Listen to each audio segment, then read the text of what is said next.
हमारे भारतवर्ष में एक से एक अनेक उत्सव त्योहार होते हैं, पर एक दीपोत्सव ऐसा उत्सव है, लगभग शायद ही कोई भारत में होगा जिसे ये प्रिय ना लगता हो। सबको प्रिय लगता है, सर्व प्रिय फेस्टिवल त्योहार है हमारे भारत का। और व्यक्ति एक बार को रक्षाबंधन पे भी घर से बाहर हो सकता है, होली पे भी घर से बाहर हो सकता है, जन्माष्टमी आदियों पर भी बाहर होता है, नवरात्रियों में भी कई बार अपने कार्यों को प्रधानता दे देता है। पर दीपमालिका दीपोत्सव ऐसा उत्सव है कि हर व्यक्ति चाहता है कि मैं अपने घर पहुंचूं, अपने घर रहूं, यहां मैं कहीं और ना जाऊं। और जो साल भर नहीं पूछते उनके यहां से भी दीपावली की सोन पापड़ी आ जाती है दीपोत्सव के दिन। सबके मन में एक उत्साह उल्लास रहता है उस उत्सव के प्रति। पर धन्य है आप सब लोग कि आपको श्रीमद् भागवत की कथा सुनने को और मुझे कहने को मिल रही है इस पावन दीपमालिका उत्सव के तुरंत बाद। ये सौभाग्य है। लोगों ने घर सजाए, लोगों ने घर पर दिए जलाए, प्रकाश किया, परंतु घर चाहे जितना भी चमक रहा हो, लेकिन घर में रहने वालों का हृदय यदि अंधेरे में है तो उस चमकीले घर का कोई प्रयोजन नहीं है। लोगों ने घर चमकाए, लोगों ने घर सुंदर सुंदर दीपमालिकाएं जला करके और सुंदर अपने घरों को सजाया, पर बड़भागी है कि हम आप सब लोग अपने अंतस्त को सजा रहे हैं। ये देह भी एक घर ही है। नृदेह माध्यम सुलभम सुदुर्लभम प्लवम सुकल्पम गुरुकर्ण धारम मयानुकूलेन नभस्वतेरितम पुमान भवाब्धिम न तरेत्स आत्मा। भगवान श्रीमद् भागवत में कहते हैं, और जिस प्रसंग में कहते हैं वो प्रसंग अभी हम कह करके ही यहां आए हैं। बद्रीनाथ में कथा थी दीपावली से पहले, तो वहां कृष्ण उद्धव संवाद, भगवान श्री कृष्ण अपने प्रिय सखा उद्धव के साथ जो चर्चा कर रहे हैं, उसी में ठाकुर जी कहते हैं कि मैंने मानव के ऊपर सबसे बड़ी कृपा की कि उसे मैंने देह प्रदान किया। मानव देह, भगवान कहते हैं मेरी सबसे बड़ी कृपा है उद्धव। लोग कहते हैं कि हम पर ठाकुर जी ने क्या कृपा की। आप पर सबसे बड़ी कृपा तो यह कि आप मानव बने बैठे हो। हम किसी अन्य प्रजाति या अन्य किसी योनि में होते तो अपने उद्धार और कथा श्रवण की हमको क्षमता प्राप्त नहीं होती। सीधी बात, जैसे जिनके पास वीजा होता है उनको उस देश में एंट्री करने का अधिकार है, चाहे शिप से जाएं, चाहे फ्लाइट से जाएं, चाहे कैसे भी जाएं, उस देश में प्रवेश का अधिकार उनके पास है। सब लोग बहुत ध्यान से इधर देखो, नेक नेक इधर देखो, कथा सुनो। और जो हमें दिखा के पानी पी रहे हैं, जैसे व्यास जी 4 घंटे कुछ नहीं पिएंगे, आपको भी नहीं पीना चाहिए, पहले ही पी पा के बैठिए। और आज के लिए हम क्षमा प्रार्थी हैं, आप लोग बहुत विलंब से हमारा आना हुआ, पर हमको एक लोभ है कि हम 2-3 महीना में अपने घर जाते हैं। अब हम आज निकले हैं घर से, अब सीधे 25 नवंबर को घर पहुंचेंगे। तो हम प्रयास करते हैं कि जितना समय हो सके थोड़ा माताजी पिताजी का आशीष प्राप्त कर लें। हमारी गाड़ी तैयार कल दोपहर से खड़ी थी, सब सामान लग चुके थे कि अब निकलेंगे अब निकलेंगे, लेकिन कल भाई दूज, सारी बहनें आई, तो बहुत महीनों बाद मिलना होता है, तो कल फिर रुक गए। तो सोचे आज सुबह सुबह निकलेंगे। हम पहुंच तो जाते 2 बजे तक ही, पर बीच में कुछ कार्य चल रहे थे सड़कों पर, जिसके कारण हम थोड़े विलंब हो गए। लेकिन कल से कथा का समय 2:30 बजे से है। आप सब लोग ठीक 2 बजे यहां पर स्थान ग्रहण कर लीजिएगा, 2:30 बजे तक सब आ जाइएगा। हम 3 बजे आएंगे। आप लोगों के लिए 2:30 बजे तक का समय है, हमारे लिए तो 3 बजे से ही है। तो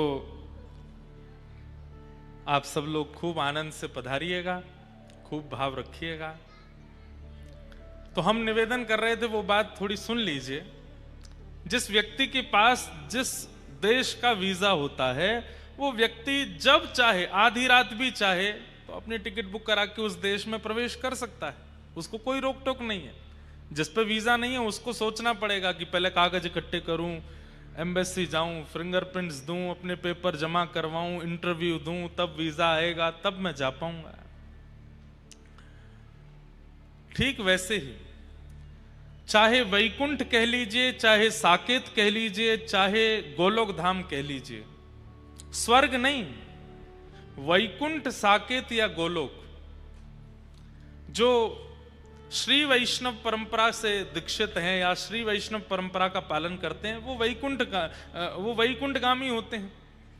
जो प्रभु श्री राम की परंपरा का पालन करते हैं, प्रभु श्री राम का अर्चन वंदन करते हैं, अयोध्या से अति प्रेम रखते हैं, वो साकेतगामी होते हैं। और जो श्री धाम वृंदावन के प्रति रुचि रखते हैं, निकुंज विलास की चर्चाओं में जिनका सुख होता है, वो गोलोकगामी होते हैं। तो या तो वैकुंठ, या तो साकेत, या तो गोलोक, इनका एक ही वीजा है। क्या? मानव शरीर। अगर किसी पर मानव शरीर नहीं है तो वो वैकुंठ, साकेत और गोलोक नहीं जा सकता। इसका मतलब क्या है? मुझे आपको मानव शरीर देकर के ठाकुर जी ने ये प्रमाणित किया है कि मैं चाहता हूं कि तू अपना उद्धार कर, इसीलिए मानव बना है। जिसे हम चाहते हैं कि वो अपना कल्याण करे, उसी को हम साधन देते हैं। अब ये कोटा पढ़ने वालों की भूमि है, यहां बहुत सारे बच्चे पढ़ते हैं। उनके माता पिता उनको फैसिलिटीज के रूप में यहाँ रूम्स दिलवाते हैं। कई बच्चे थोड़े धनवान होते तो उनको गाड़ी दिलवा देते हैं, बाइक दिलवा देते हैं, स्कूटर स्कूटीज दिलवा देते हैं। साधन क्यों दिया जाता है? ताकि तुम अपना उद्धार करो, ताकि तुम अपना कल्याण करो। ठाकुर जी के पास कहते हैं भगवान उद्धव से कि मेरे पास सबसे बड़ा साधन देने के वाला अगर कुछ है तो वह है मानव शरीर। मेरे पास सबसे सुंदर तोहफा यही है, जिसमें एक जीव है जो कि किसी भी स्वाद को अपना लेती है, जिसमें दो नेत्र हैं जो किसी भी रंग को देख लेते हैं, जिसमें दो हाथ हैं जो कर्म करते हैं, जिसमें दो पैर हैं जो चल करके एक से दूसरे देश पहुंच जाते हैं, जिसमें बुद्धि है, मन है, इंद्रियां हैं। उद्धव, कभी विचार करो, इससे अच्छा मेरे पास कुछ और देने लायक है ही नहीं। मैंने ये दिया, इसका मतलब मेरी बहुत बड़ी कृपा है कि तुम मानव हो। नृदेह माध्यम सुलभम सुदुर्लभम। आपको अभी नहीं पता चलेगा क्योंकि हम मानव हैं ही हैं, लेकिन श्रीमद् भागवत आदि ग्रंथों में बताया गया कि कोई मानव नहीं बन पाता, अन्य जातियों में होता है, अन्य योनियों में होता है, तो उसको मानव बनने के लिए कितनी प्रतीक्षा करनी पड़ती है, कितने प्रार्थनाएं करनी पड़ती हैं, तब वो मानव बनता है। भगवान कहते हैं मेरी सबसे बड़ी कृपा क्या है कि मैंने तुम्हें मानव बनाया। प्लवम सुकल्पम गुरुकर्ण धारम। और मानव बनने के बाद भी यदि जीवन में गुरु आ गए तो ठाकुर जी कह रहे हैं कि इसको तो और बड़ी कृपा मान लेना कि मैंने एक गुरु और दे दी है, कि मानव देह से क्या करना है, क्या नहीं करना, कब करना है, कैसे करना है, ये सब बताने वाले गुरु मिल गए। तो मानव देह मिले, भगवान की कृपा। मानव देह को समझाने बुझाने वाले एक ऐसे गुरु मिल गए, एक ऐसे मेंटोर मिल गए जिनकी बात आप कभी भी मान सकते हो। प्लवम सुकल्पम गुरुकर्ण धारम। और फिर भगवान कहते हैं मयानुकूलेन नभस्वतेरितम। मेरी प्राप्ति जिससे हो ऐसी अनुकूलताएं अगर जीवन में आ रही हैं तो ये मेरी तीसरी कृपा है। जैसे कि कथा होना, जैसे कि अनुष्ठान होना, जैसे कि वैष्णव दर्शन होना, मानव शरीर मिलना, गुरु का मिल जाना, और उसके बाद में भगवत प्राप्ति जिससे हो ऐसी अनुकूलताएं प्रकट होना।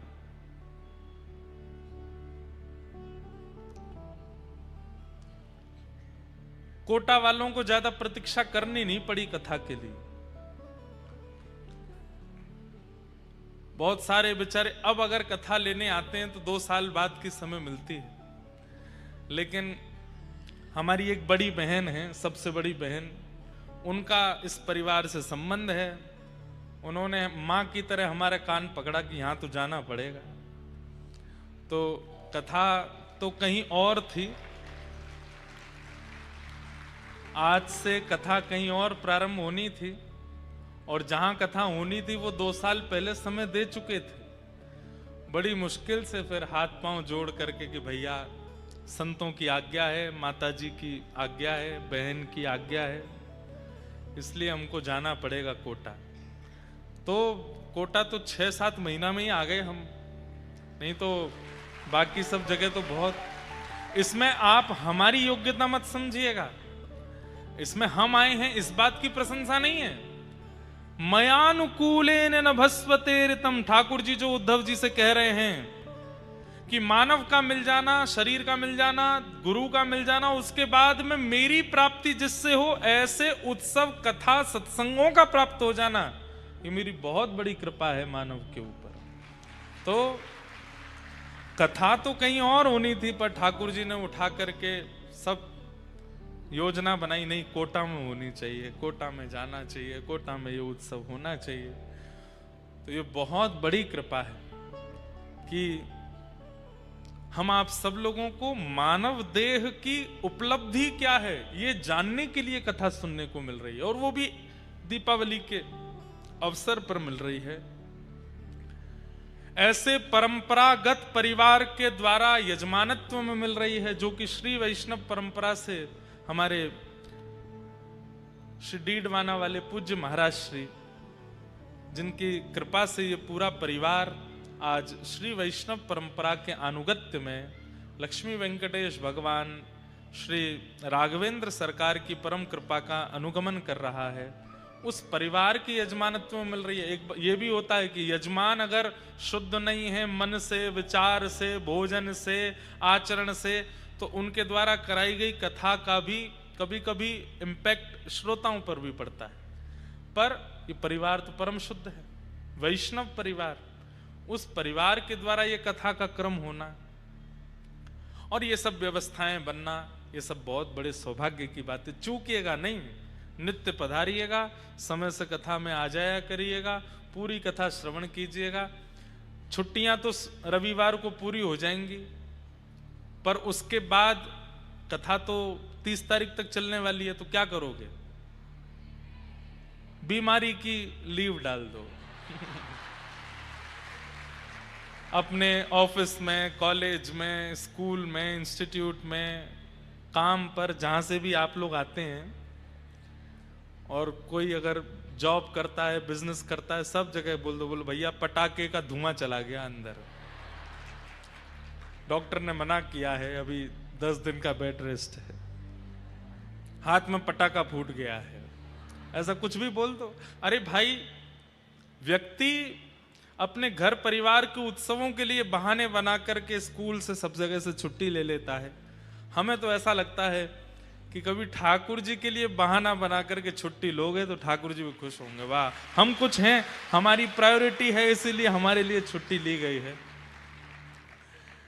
तो आप सब लोग खूब भाव से पधारिएगा, खूब आनंद के साथ। कोटा, अभी मेरे मन में एक बात आ रही थी कि कोटा को हम लोग मुख्य रूप से अन्य स्थानों पर रहने वाले कोटा को केवल एक ही बात से जानते हैं कि यहाँ पर बच्चे पढ़ने के लिए आते हैं, यहाँ पर बच्चों की पढ़ाई होती है। मेरे मन में एक बात आई कि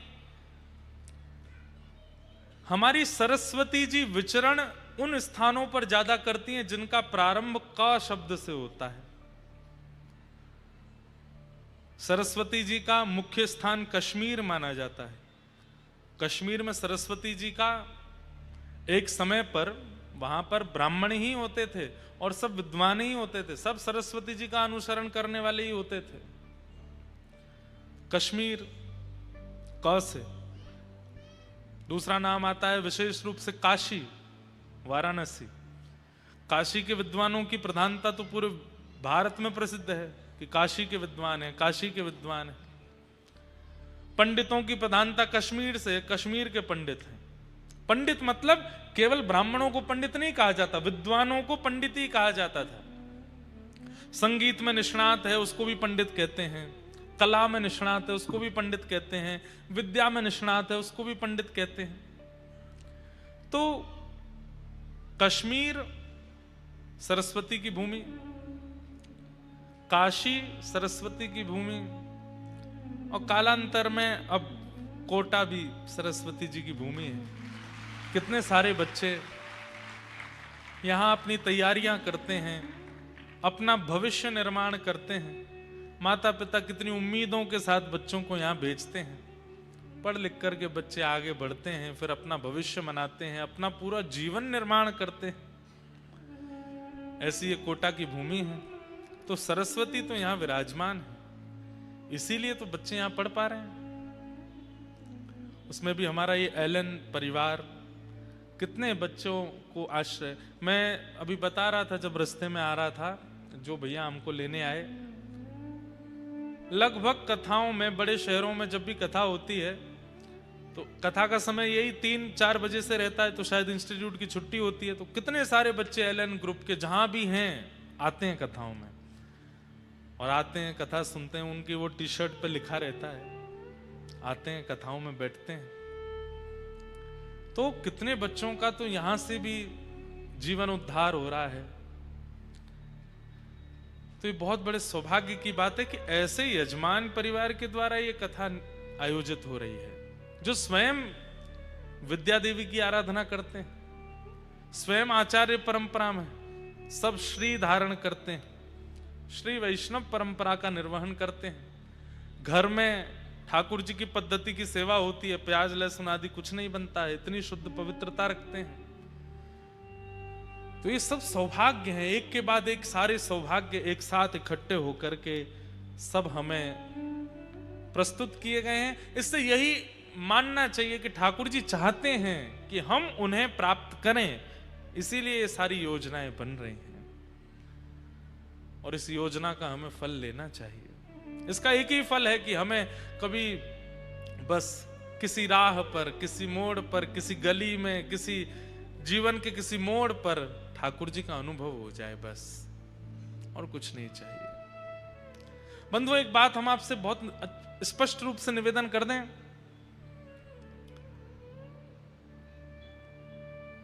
व्यक्ति अपना एक जीवन जीता है ना, तो उसके मन में एक भाव रहता है कि मुझे किसको रिप्रेजेंट करना है। अपने पिता को दिखाना है, अपनी मां को दिखाना है, अपने पत्नी को दिखाना है, या अपने परिवार को दिखाना है। हमारी बात मान लीजिए, अगर कथा में आके बैठे हैं, मुख से श्री राधा नाम कृष्ण नाम कहते हैं, माथे पर उर्दपुंड लगाते हैं, वैष्णवों के दर्शन करते हैं, तो आज के बाद आपके रिप्रेजेंट के रूप में किसको रिप्रेजेंट करना है? ठाकुर जी को। मुझे उन्हें दिखाना है। मैं धन भी इसलिए कमाऊं कि ठाकुर जी को ये लगे कि भाई मेरे लिए कमाता है, मेरे उत्सव कर सके, मेरी प्राप्ति में आगे बढ़ सके, मेरी कथाएं का आयोजन करा सके। अपने जीवन में किसी के साथ भी अच्छा करते हैं, कुछ भी भला करते हैं, तो भी यही मन में रखिए कि ठाकुर जी देख रहे हैं, मुझे उनको दिखाना है, उनको बताना है। बस उनको पता चले कि हाँ, ये एक व्यक्ति है जो कुछ कर रहा है।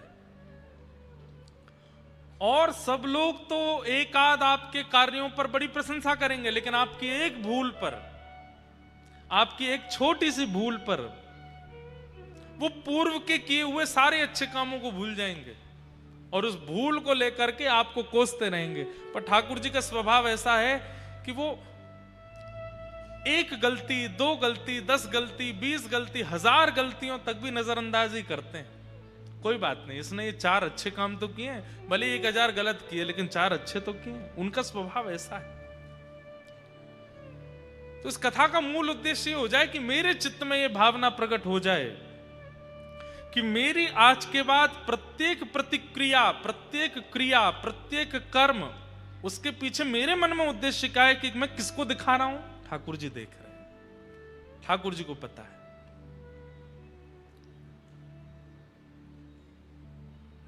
चाहे आप मर्यादावादी हैं, चाहे आप सत्यवादी हैं, चाहे आप भगवतवादी हैं, जो भी हैं, सबके पीछे उद्देश्य रखो कि मेरे ठाकुर जी देख रहे हैं, बस उनको पता होना चाहिए।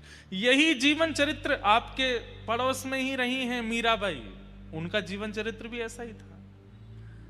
सूरदास जी का चरित्र भी ऐसा ही था, रैदास जी का चरित्र भी ऐसा ही। सब भक्तों का एक ही उद्देश्य है, हमें और किसी को नहीं दिखाना, हमारे ठाकुर जी देख रहे हैं।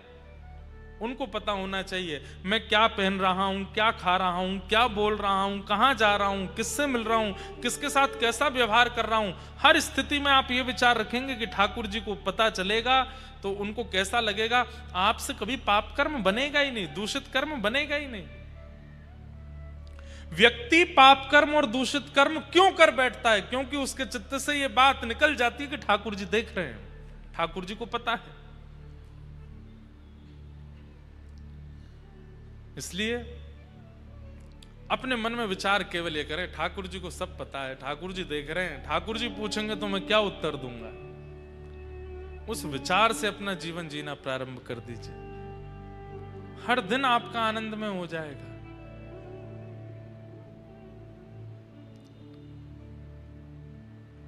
इसी भावना को लेकर के कथा में आइए। पहली बात, समय से आ जाइएगा। दूसरी बात, कथा से पहले ही आप लोग जलपान कर लीजिए। कहीं जाना है, आना है, किसी से बात करनी है, सब पहले ही कर लो। व्यास मंच पर व्यास जी आके बैठ जाएं, उसके बाद आप कुछ नहीं करोगे। उसके बाद तो केवल आप कथा सुनो। धन गया तो कुछ नहीं गया, समय गया तो कुछ गया, चरित्र गया तो बहुत कुछ गया, लेकिन ज्ञान ही चला गया तो सब कुछ चला गया। ये कथा मनोरंजन के लिए नहीं है। इस कथा का क्रम मनोरंजन के लिए नहीं हो रहा है, मनोमंथन के लिए हो रहा है। और मंथन से क्या होता है? मंथन से नवनीत प्रकट होता है। मंथन होता है दही का, तभी तो मक्खन प्रकट होता है। मक्खन माने नवनीत। और जब नवनीत प्रकट होता है तो श्री कन्हैया अपने कक्ष से स्वयं ही घुटमुन चल करके आते हैं उस नवनीत का हरण करने के लिए। तो इस कथा रूपी मथनी से आप सब श्रोता रूपी हृदय की दही का हम मंथन करने के लिए बैठे। इसलिए प्रेम से मंथन करवा लीजिए ताकि नवनीत चित्त में प्रकट हो और ठाकुर जी आकर के उसका हरण करें, ठाकुर जी आकर के उसका सेवन करें, भोग लगावें। फोन मत चलाइएगा। कर्ण पिशाचनी है इनका नाम। क्या नाम है? हाँ, कर्ण पिशाचनी। लोग बाग कहते हैं ना तंत्र मंत्र वालों के लिए कि इन पर कर्ण पिशाचनी है, इनके कान में कोई बोल देता है। सबसे बड़ी कर्ण पिशाचनी तो यही है। बंबई में क्या चल रहा है आपके कान में कोटा में आके बता देता है ये यही कर्ण पिशाचनी। इसको बंद रखिएगा जब तक भागवत जी की आरती ना हो जाए। अंतिम बात, आज जहां बैठे हो प्रयास कीजिएगा कि रोज वहीं बैठो। कल से आपका स्थान ज्यादा बदले ना, थोड़ा राइट लेफ्ट हो जाए चलेगा, लेकिन आगे बैठे तो पीछे पहुंच गए, पीछे से इधर पहुंच गए। स्थान परिवर्तन होने से भी मन एकाग्र नहीं होता। इसलिए स्थान निश्चित कर लीजिएगा। जहां आप एक दिन बैठे, पहले दिन बैठे, वहीं बैठिएगा। दूसरा, ये नन्हे नन्हे गोपाल जी जो डोल रहे हैं, जिन्होंने यहीं बरसाना गोकुल प्रकट कर दिया है, इनके भी थोड़े थोड़े ध्यान रखिएगा। पता चली कोई गंभीर बात चल रही है तो आनंद करने दो, उनको रोकिएगा नहीं, पर थोड़ा ध्यान रखिएगा। बाकी यहाँ पे कई लोगों को ऐसा मुझे पता चला कि पास वगैरह से थोड़ी दिक्कत है, पास नहीं, कोई ऐसा नहीं है। सब लोग आइए, बाहर से अपना फ्री रजिस्ट्रेशन है, सब कराओ, बैठो। कथा सबके लिए हो रही है। अगर केवल एक परिवार को ही सुननी होती तो इतनी बड़ी व्यवस्था नहीं होती, सब लोग सुन सकें। बस एक बात है कि कोई मन चला व्यक्ति ना आवे, या कोई दुर्घटना या कोई किसी प्रकार का अन्य क्रिया ना हो, बस उसके लिए एक प्रक्रिया है। प्रक्रिया करके सब लोग बैठ सकते हैं। कोई अगर कहे हमको इतना पैसा दो हम पास देंगे, उसका तो भीतर कंप्लेन और कर दीजिएगा, बता दीजिएगा फोन नंबर पर कोई किसी ने हमसे पैसे मांगे हैं। तो इस प्रकार का कोई यहाँ पे क्रम नहीं है। लक्ष्मी मैया की खूब कृपा है, हमें आपसे और अधिक की आवश्यकता नहीं है। खूब प्रेम से आप तो पधारो, बस अपना ध्यान रखिए, खूब आनंद से बैठिए। किसी भी प्रकार की कोई गलत गतिविधि कथा में ना हो, उसका ध्यान रखिएगा। और अंतिम बात, हमारा मिलने का क्रम एक दिन हम रखेंगे, 1 या 2 दिन का रखेंगे, उस दिन आपको बता देंगे। अभी तो 2-4 दिन थोड़ी व्यस्तता है, कोटा से ही हमको 1-2 जगह आना जाना पड़ेगा, तो इसलिए 1-2 दिन तो आप लोग बस कथा में पधारो। मंच से ही हम बता देंगे कि किस दिन मिलना है, कहाँ मिलना है, कैसे आ सकते हैं, क्या होगा, तो उस हिसाब से आप सब लोग पधारिएगा। आइए भागवत जी के महात्म्य में प्रवेश करते हैं। सच्चिदानंद रूपाय विश्वोत्पत्त्यादि हेतवे तापत्रय विनाशाय श्री कृष्णाय वयं नुमः। यं प्रव्रजन्तमनुपेतमपेतकृत्यम् द्वैपायनो विरह कातर्या जुहाव पुत्रेति तन्मयतया तरवोऽभिनेदुः तं सर्वभूत हृदयं मुनिमानतोऽस्मि। आज कथा का महात्म हम लोग सुनेंगे। प्रथम स्कंद से कथा कल से प्रारंभ होगी। महात्म मतलब महत्व। श्रीमद् भागवत जी का महत्व क्या है, उसका जो भी भाव है वो आज हम लोग श्रवण करेंगे। महात्म का पहला श्लोक है सच्चिदानंद रूपाय विश्वोत्पत्त्यादि हेतवे तापत्रय विनाशाय श्री कृष्णाय वयं नमः। बहुत सावधानी से सुनिएगा सब लोग। 3 रूप, 3 गुण, 3 कर्म, इनकी चर्चा प्रथम श्लोक में की गई।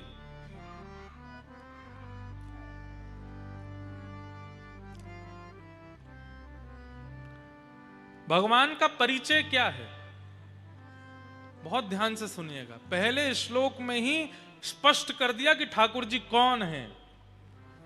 हम लोग हिंदू वैदिक सनातन धर्मावलंबी अपने आप को कहते हैं, पर हमसे हमारे ठाकुर जी के बारे में कोई पूछे तो हमको ज्यादा ज्ञान नहीं। ध्यान से सुनो। जिनके 3 ही रूप हैं, 3 ही गुण हैं, 3 ही कर्म हैं, वही हमारे इष्ट हैं। 3 रूप कौन कौन से? सत्य, चैतन्य और आनंद। देखिए, रूप और स्वरूप ये 2 बातें होती हैं। मैं हर कथा में लगभग ये बात कहता हूं, रूप और स्वरूप। हम आप सब लोगों के भी रूप अलग हैं, स्वरूप अलग हैं। अभी आप लोग कथा में बैठे हैं, ये आपका रूप नहीं है, ये आपका स्वरूप है। रूप कब होगा? जब वापस घर पहुंच जाओगे, घर जा करके अपने वस्त्र उतार के घर के कपड़े पहन लोगे और बिल्कुल कोई उसमें फॉर्मेलिटी नहीं है, बिल्कुल अनफॉर्मल हो जाओगे। कभी बिस्तर पर पड़े हैं, कभी कहीं खा रहे हैं, कहीं भी बैठे हैं, किसी के थाली में से खा लिया, किसी से कुछ भी कह रहे हैं, वो आपका रूप है, वो आप वास्तविकता में हो। लेकिन घर से बाहर निकलते ही आप स्वरूप धारण करते हो। जो आप नहीं हो वो बनते हो। रूप और स्वरूप। भगवान के स्वरूप कितने हैं? भगवान के स्वरूप अनंत हैं। कभी वही सुदर्शन चक्र लेकर के आ जाते हैं, वे कभी गिरिराज जी का धारण कर लेते हैं, कभी मोर मुकुट वंशी वाले बन जाते हैं, कभी शेषनाग पर पड़ जाते हैं, कभी शंख चक्र गदा पद्म धारण करके चतुर्भुज रूप धारण कर लेते हैं, कभी कच्छप बन जाते हैं, कभी कूर्म बन जाते हैं, कभी मत्स्य बन जाते हैं, कभी वराह बन जाते हैं, कभी नृसिंह बन जाते हैं, कभी परशुराम बन जाते हैं। स्वरूप अनेक धारण करते हैं, पर रूप उनके 3 ही हैं, सत्य, चैतन्य और आनंद। हम सब भी अनेक स्वरूप धारण करते हैं। ऑफिस जाते हैं तो वहां हम अलग हैं, मायके जाते हैं वहां हम अलग हैं, ससुराल जाते हैं वहां हम अलग हैं, मित्र के यहां जाते हैं वहां हम अलग हैं। लेकिन अपने घर में अपनी पत्नी, अपने बच्चे और अपने परिवार के साथ हम अलग हैं। सब जगह हमारे भी स्वरूप अलग हैं, पर अपनों के साथ जो हम होते हैं वो हमारा रूप है, वो हम वास्तविकता में हैं।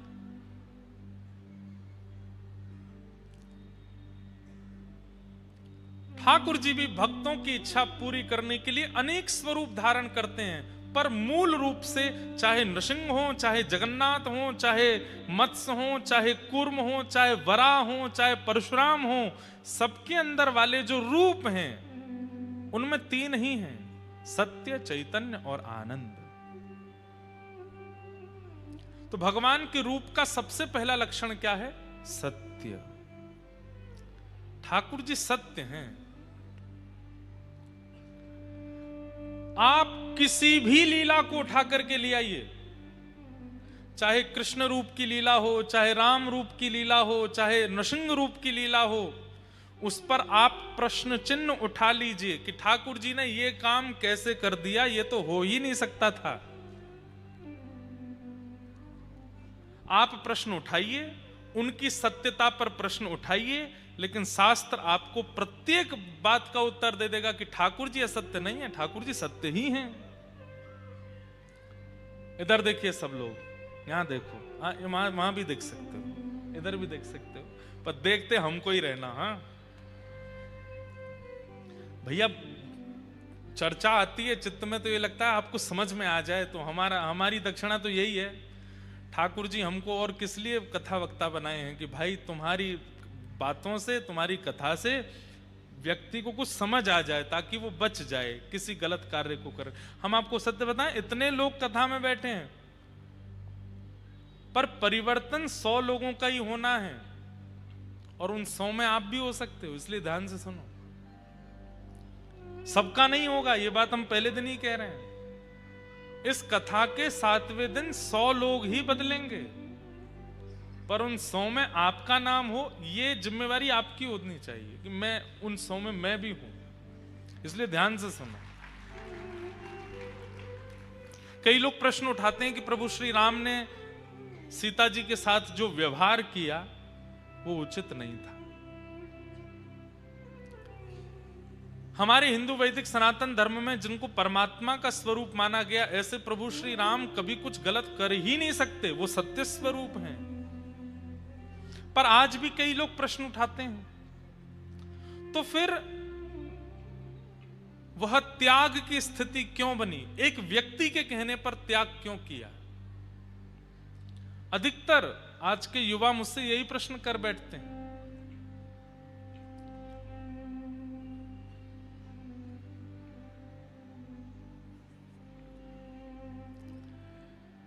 दक्षिण भारत में एक राजा थे, ध्यान से सुनना। उनकी एक पुत्री थी। उस पुत्री ने अनेक वर्षों तक तप किया, और तप के पीछे फल केवल एक ही चाहिए था, क्या? कि परम पुरुष परमात्मा भगवान मुझको पत्नी रूप में स्वीकार करें। मुझे उनका नाम स्मृति में नहीं आ रहा है, मैं वही सोच रहा था कि नाम क्या था उनका। पर उन्होंने अनेक वर्षों तक तप किया, और तप के बाद परमात्मा से प्रार्थना यही थी कि आप केवल प्रकट होकर मुझको अपनी गृहिणी बनाओ, मैं इसलिए तपस्या कर रही हूं। कोई केवल दर्शन की अभिलाषा रखता है, कोई किसी वस्तु की अभिलाषा रखता है, पर मेरी अभिलाषा यह कि मैं आपकी गृहिणी बनना चाहती हूं। भगवान प्रकट होने वाले ही थे। उसी समय रावण वहां आ गया, और रावण ने आकर के उनके केश पकड़ लिए, और केश पकड़ करके बस तलवार से सर छेदन करने ही वाला था, तो उन्होंने तुरंत अपने केशों को तलवार से काट करके, केश तो रह गए रावण के हाथ में, स्वयं अग्नि में प्रवेश कर लिया। रावण को कुछ गलत करने नहीं दिया, लेकिन उनका तप पूरा हो चुका था। ठाकुर जी प्रकट होने ही वाले थे, उससे पहले ये सब घटना हो गई। अब वो अग्नि में प्रवेश कर गए। तब ठाकुर जी से उन्होंने प्रार्थना की, बोले नाथ मेरा तप तो पूरा हो गया, आप आने ही वाले थे, तभी ये रावण आ गया और मैं आपको प्राप्त नहीं कर पाई। भगवान बोले चिंता मत करो, अभी हम राम रूप धारण करके आएंगे। सीता जी के साथ जब हम वन की ओर जाएंगे तो दुष्टों का संहार सीता जी देख नहीं पाएंगी, इसलिए हम सीता जी को तो अग्नि में प्रवेश करवा देंगे। आप अग्नि से प्रकट होकर के सीता जी का रूप धारण करके हमारे साथ आ जाना। तो आपका जो व्रत था कि हमारी पत्नी आपको बनना है, वो पूरा हो जाएगा, आपका तप का फल मिल जाएगा और हमारा काम भी हो जाएगा। आपके सामने हम राक्षसों का वध कर देंगे। और तीसरा काम एक और होगा, बोल क्या? आपके तप में विघ्न डालने वाला रावण, उस रावण के अंत का कारण भी फिर आप ही बनोगी। आपको वो हरण करके लेके जाएगा, फिर हम आपको बचाने के लिए वहां आएंगे सेना लेकर के, और पूरी लंका जला करके रावण का वध करके आपको वापस ले आएंगे। तो आपका जो बदला है वो भी हो जाएगा। बोले ठीक है। सीता जी तो पावक में प्रवेश कर गई, अग्नि में प्रवेश कर गई, पर छाया की जानकी जी जो आई है वही थी वो राजा की पुत्री। जानकी जी का रूप धारण करके प्रभु श्री राम के साथ प्रकट हो गए। सब लीला हुई, आप सबको पता है। उसके बाद जब ये वापस लौट करके अयोध्या आ गए, अब राम जी तो एक पत्नी व्रती हैं, वो तो एक ही पत्नी को सर्वस्व मानते हैं। अब छाया की सीता जी जो हैं, उनको ये बात कभी कभी मन में होती है कि ये मेरी तरफ इतने भाव से देखते ही नहीं। मैं कहीं समीप बैठ भी जाती हूं तो ये थोड़ा सा खिसक जाते हैं, थोड़ा उठ के चले जाते हैं, कभी कोई चर्चा भी करते हैं तो नीचे नजर करके करते हैं।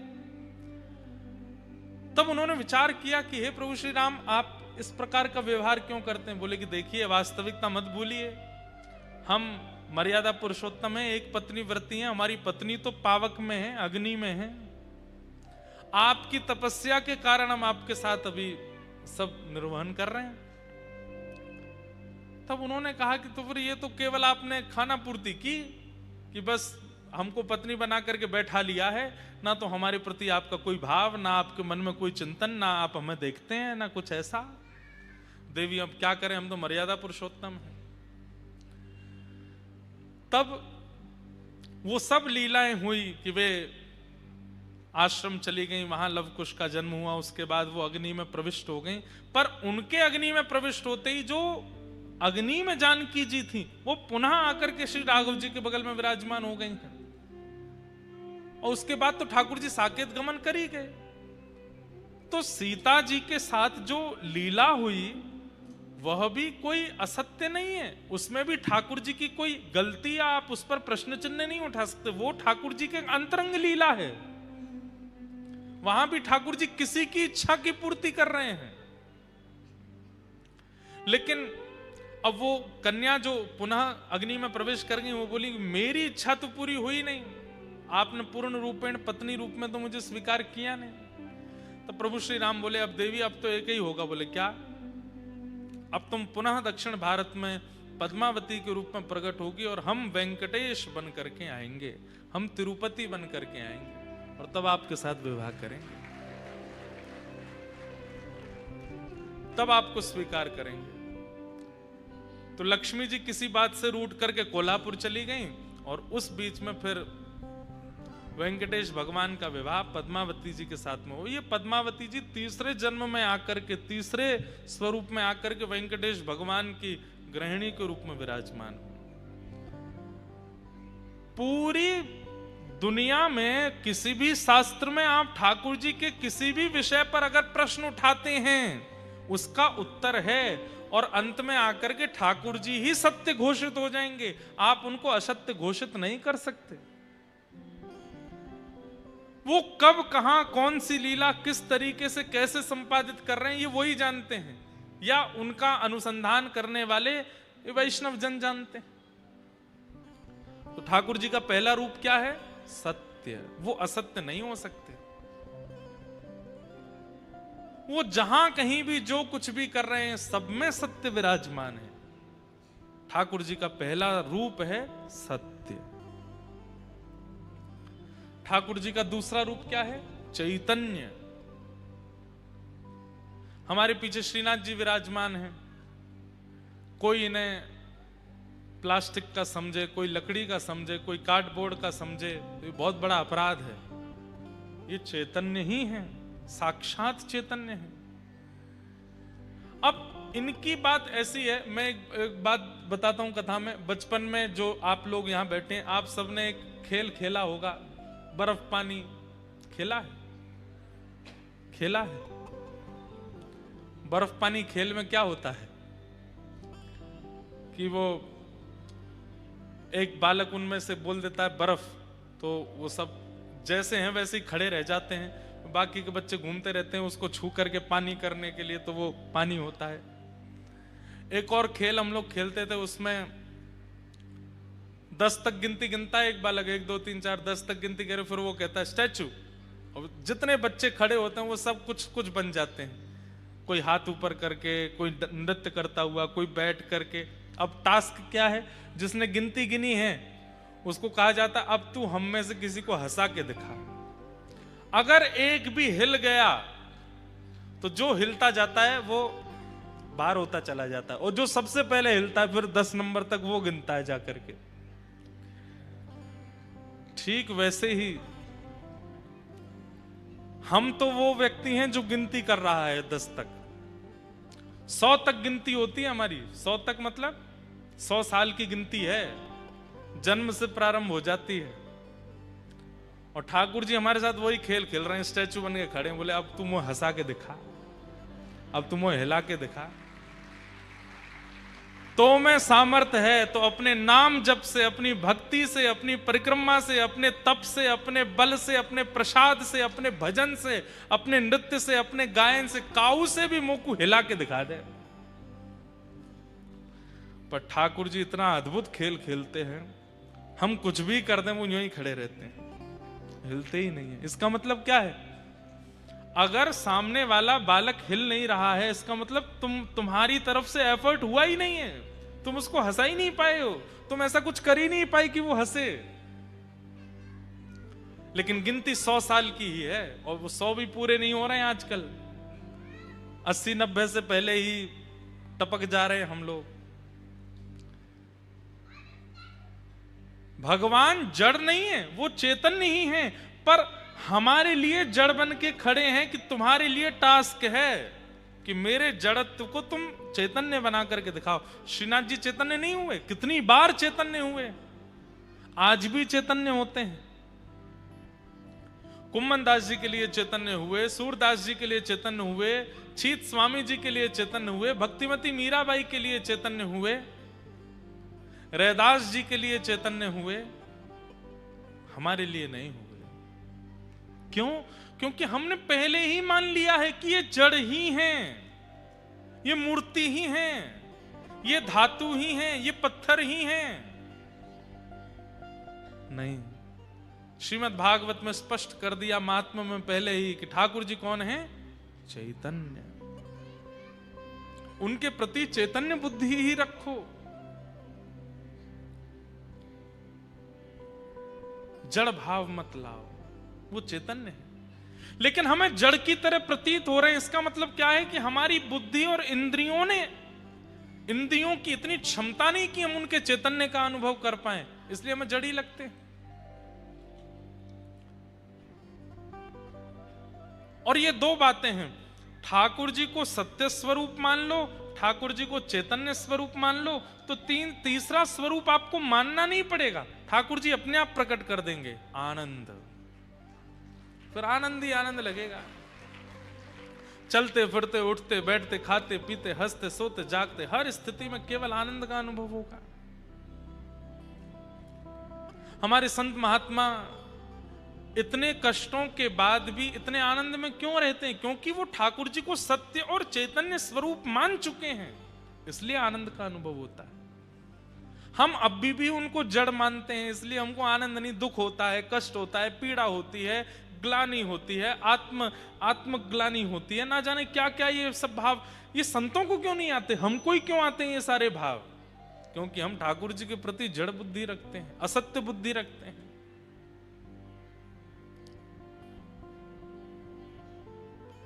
भगवान के 3 रूप हैं, सत्य, चैतन्य और आनंद। सच्चिदानंद रूपाय और भगवान के 3 कर्म क्या हैं? विश्वोत्पत्त्यादि हेतवे, विश्व की उत्पत्ति करना, पालन करना और संहार करना। तापत्रय विनाशाय श्री कृष्णाय वयं नमः। तापत्रय विनाशाय, 3 प्रकार के ताप यानी कि कष्ट हम सबके जीवन में आते हैं, आदिदैविक, आदि भौतिक, आध्यात्मिक। 3 प्रकार के ही कष्ट हैं हमारे जीवन में। सबसे पहला कष्ट देह का, शरीर को बीमारी हो जाना, रुग्ण हो जाना, कष्ट हो जाना, पहला कष्ट का कारण। दूसरा कष्ट का कारण क्या है? आदिदैविक, प्रकृति के द्वारा कष्ट हो जाना, सर्दी की वजह से, धूप की वजह से, वर्षा की वजह से, बाढ़ की वजह से, भूकंप की वजह से, आदिदैविक। और तीसरा कष्ट का कारण होता है अपनों की वजह से, मित्र की वजह से, पत्नी की वजह से, पिता की वजह से, बच्चों की वजह से, पड़ोसियों की वजह से। ये 3 ही दुख के कारण है हमारे संसार में, और चौथा कोई दुख का कारण नहीं। आदिदैविक, आदि भौतिक, आध्यात्मिक। या तो खुद से दुखी, या अपनों से दुखी, या प्रकृति से दुखी। चौथा कोई दुख का कारण नहीं है। इन तीनों प्रकार के तापों का ठाकुर जी क्या करते हैं? उपशमन करते हैं। कितनी अच्छी बात है कि कष्ट दूर नहीं होते, कष्ट तो आते हैं, पर उन कष्टों से होने वाली जो स्थिति है वो स्थिति दूर हो जाती है।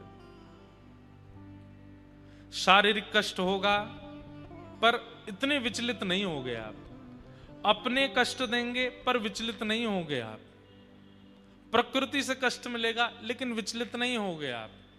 ये विचलनता न होना, ये एक भक्त का स्वरूप है। मीराबाई के जीवन में कष्ट नहीं था, आप ऐसा नहीं मान सकते, पर जीवन में आने वाले कष्टों पर मीराबाई दुखी नहीं होती थी, ये बात आप मान सकते हो। और भक्त ऐसा ही हो जाता है, कष्ट आने बंद नहीं होते, कष्टों से जूझना सीख जाता है, कष्टों से लड़ना सीख जाता है। गैर भक्ति पथिक कैसा होता है? उसको नमक का भी अंदाजा होता है। वो नमक अच्छा नहीं है तो भी भोजन नहीं करेगा, बिस्तर अच्छा नहीं है तो सोएगा नहीं, कपड़े ब्रांडेड नहीं है तो पहनेगा नहीं। ये गैर भक्ति पथिक का स्वरूप होता है। पर भक्ति मार्गी व्यक्ति कैसा हो जाता है? भोजन चाहे जैसा भी हो, तन को खिलाना है ताकि वो स्वस्थ रहे, वो पालेगा। व्यवस्था चाहे जैसी हो, वो बैठ जाएगा, मुझे बैठना है।